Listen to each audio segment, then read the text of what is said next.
Andito po tayo ngayon sa Bulnok Learning Center. Dito ako nagtuturo ng pagbasa at pagsulat sa mga katutubong Palawan. Nakita ko yung kanilang dedikasyon sa kanilang pag-aaral kaya ninais kong magtuloy-tuloy na ang programa rito. Bata, matanda, lahat sila nagsisikap na matutong bumasa at sumulat. Pangarap kong makatapos ng kahit high school man lamang ang mga kabataan dito na hindi talaga nakapasok ng formal na paaralan dahil sa hirap na rin ng buhay. Napakaliit lamang ng pondo ng ALS kaya napakahirap para sa amin ang bumuo ng isang programa lalo na napakalayo ang kanilang komunidad sa bayan. So ngayon napatayo ko itong learning center na ito. Meron na kaming permanenteng paaralan dito sa Sitio Bulnok. Sa tulong ng aking mga kaibigan sa Facebook, nag-ambag-ambag sila para matulungan ang mga kabataan dito. Ako si Rizalen, ang pitong taon ko na.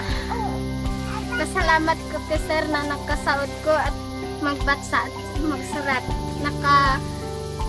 Naka-assist ko na at mga ibang tao, mga ibang magugurang na mga iba kapitbahay ko ato.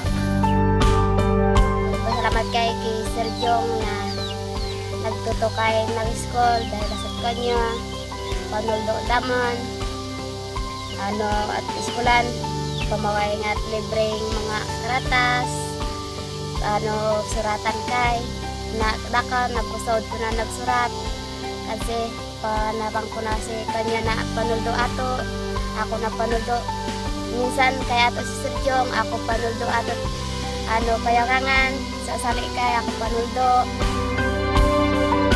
Nakita ko po na mas nagiging interesado ang mga kabataan kapag gumagamit ako ng mga teknolohiya sa aking pagtuturo. Mas maganda ang kanilang pag-aaral, mas interactive. Clarissa, isulat mo nga ang number 5. Nais kong matuto ang bawat isa na sumulat at bumasa. Dapat gala butong niya. Pakilala sa kanila kung ano ang mundo Tama na natin rin yan. ngayon. Palakpakan natin si Clarissa. Nais kong lumawak ang kanilang pananaw sa buhay. Sa Smart, sana mapili niyo po kami dahil napakalaking tulong po ng technology sa ikaunlad ng aking programa. Naging mas interesado ang mga bata nang simula akong gumamit ng technology rito. Kaya kung madadagdagan pa ang aking mga ginagamit, tiyak na mas mapapabilis pa ang kanilang pagkatuto.